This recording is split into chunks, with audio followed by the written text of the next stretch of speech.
Imagine standing on the border between England and Scotland, a place where history whispers on the wind. One landscape seemingly seamless from above, yet it divides two ancient nations, each with its own distinct story etched into the very soil.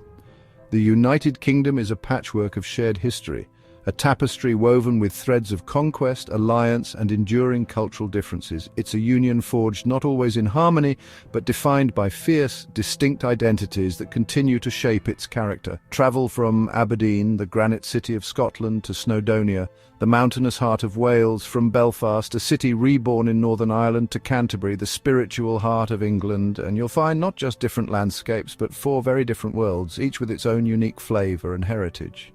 Each nation has its own flag, a symbol of its pride and identity, language, a vessel of its culture and story, a narrative woven through generations.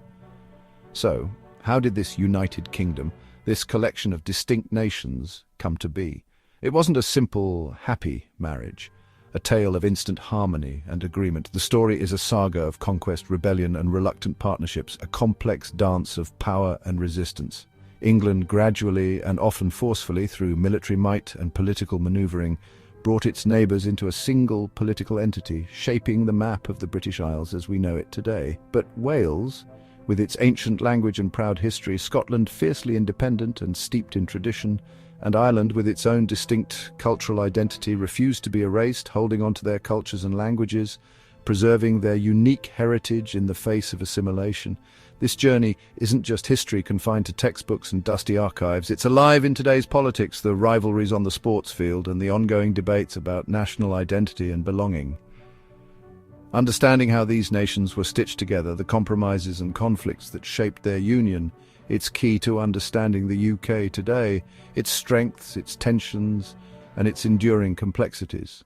So let's pull back the curtain, delve into the past, on this grand historical drama, filled with intrigue, ambition, and the enduring spirit of nations. We begin with England, the land of rolling hills and ancient cathedrals, the nation that would become the driving force of the Union, for better or for worse. Before we dive deeper, hit that subscribe button and join us on a journey through world history. Our story starts with a chaotic jumble, a tapestry woven with threads of ambition, conflict, and the slow, grinding process of nation-building. We're stepping back in time to witness the birth pangs of England, a land forged in the crucible of invasion and internal strife of Anglo-Saxon kingdoms after the Romans left Britain. The departure of Roman legions created a power vacuum, leaving the island vulnerable to new waves of migration and settlement. Angles, Saxons and Jutes, Germanic tribes from across the North Sea carved out territories, establishing their own distinct kingdoms and cultures. Northumbria, Mercia, Wessex and more.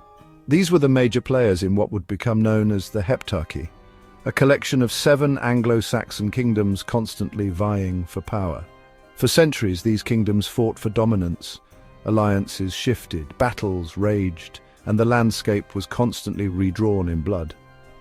The first unifying threat came from the Vikings, raiders from Scandinavia who struck fear into the hearts of the Anglo-Saxons, who established the Danelaw in the north and east. This was a large swathe of territory under Viking control, with its own laws and customs. Wessex, under Alfred the Great, rallied the Anglo-Saxons, becoming a beacon of resistance against the Viking onslaught, fighting the Vikings to a standstill, preserving Anglo-Saxon culture and preventing the complete takeover of England and promoting a shared English identity. Alfred fostered a sense of unity and purpose, laying the groundwork for a future unified kingdom. Alfred's successors reconquered the Danelaw, pushing back the Viking influence and expanding the territory under Anglo-Saxon control. And by the mid-10th century, Aethelstan became the first king of all England. This marked a pivotal moment, the culmination of centuries of struggle and the birth of a unified nation. But unity was tested in 1066, a year that would forever alter the course of English history, when Edward the Confessor died without an heir. This plunged England into a succession crisis, with multiple claimants vying for the throne. William, Duke of Normandy, invaded, seeing an opportunity to seize the English crown for himself, and defeated King Harold at the Battle of Hastings. This decisive victory opened the door for the Norman Conquest. The Norman Conquest replaced the English ruling class with a French-speaking aristocracy, fundamentally changing the social and political landscape of England. and introduced the feudal system. This hierarchical structure reshaped land ownership and social obligations. This was a hostile takeover, not a union.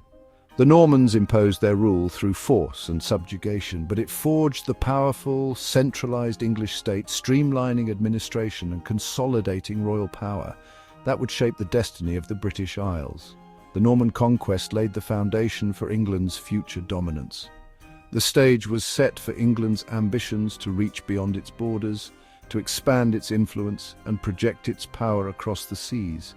Next, we turn to Wales, a land of rugged mountains and fiercely independent people, whose story is intertwined with that of England, but distinct in its own right.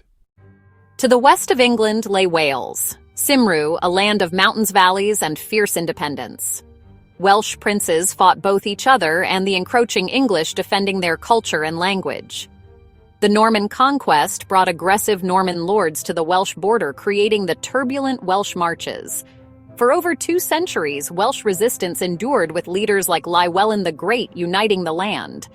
But Edward I of England launched a full-scale invasion, building a ring of iron castles like Caernarfon and Harlech to cement control.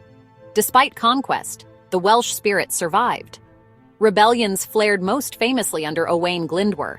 Even after the Acts of Union in the 1500s, Welsh identity persisted.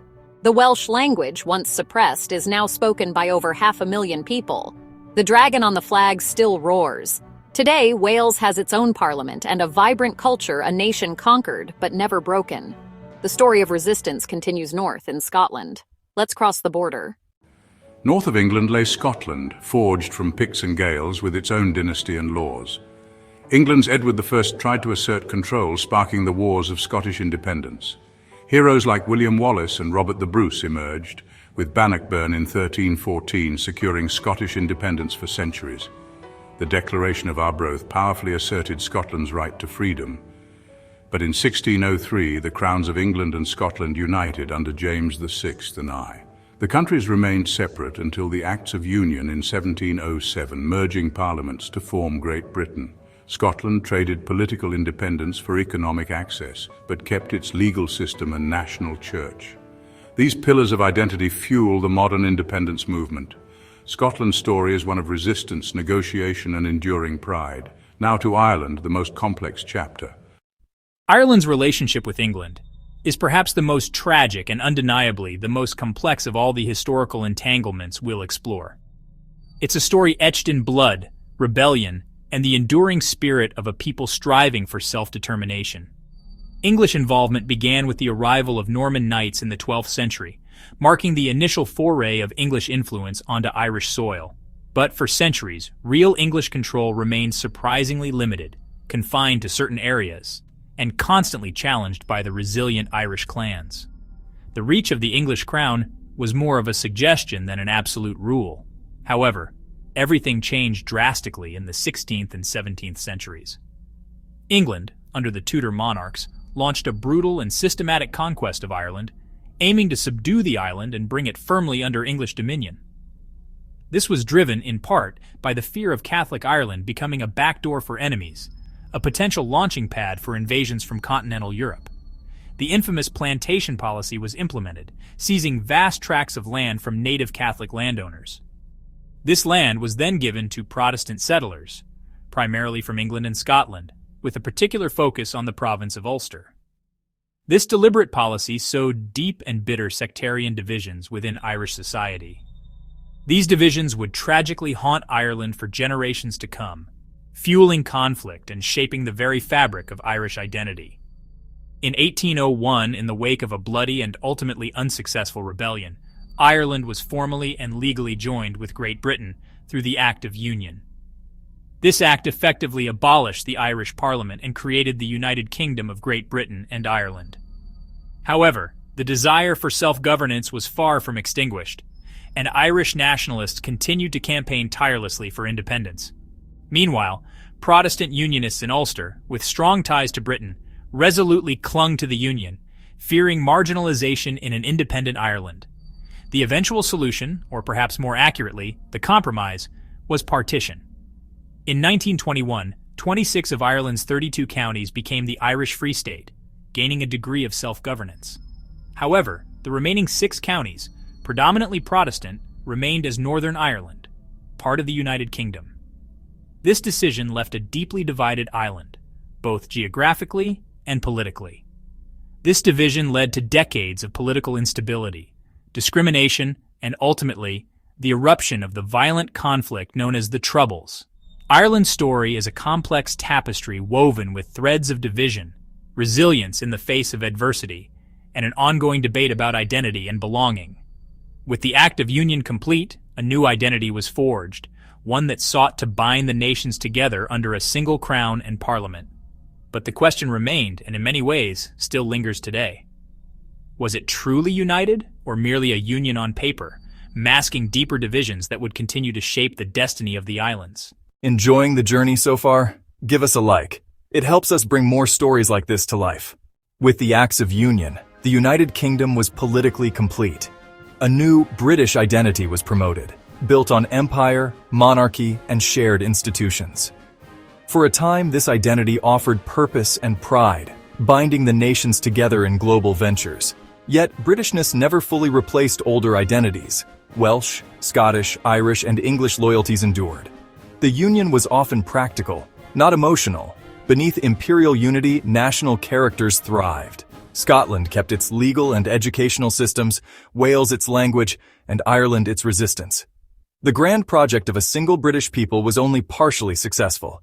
The 4 nations' stories continued to unfold within the larger state. By the late 20th century, the glue of empire and industry was gone, and national identities reawakened. This led to devolution new parliaments in Scotland, Wales, and Northern Ireland, returning power from London. The Good Friday Agreement established power sharing in Northern Ireland, a vital step toward peace. For the first time in centuries, political power flowed back to the nations. The UK became a complex, multi-layered entity with different policies and priorities across its nations. Devolution was an attempt to balance autonomy and unity. The journey of returning power continues. Today, the United Kingdom stands at another crossroads. Devolution has sparked new debates about autonomy and independence. In Scotland, the independence question dominates politics, especially after Brexit. Wales's political identity has flourished, with growing calls for more powers. In Northern Ireland, peace remains fragile, and Brexit has reignited debates about a united Ireland. England, without its own parliament, faces its own English question. The UK's story is a living drama of unity and diversity. Its future remains uncertain. We've journeyed from warring kingdoms to devolved parliaments. England's rise, Wales's survival, Scotland's partnership, and Ireland's division are all threads in the UK's tapestry. Unity is never simple. It's a process of debate, compromise, and sometimes conflict. The UK was not created by grand design, but by ambition, resistance, and circumstance. The questions of identity and power still echo today. The story is far from complete. Many chapters are yet to be written. So which nation's story should we explore next? The choice is yours. Don't forget to subscribe and be part of our growing history community.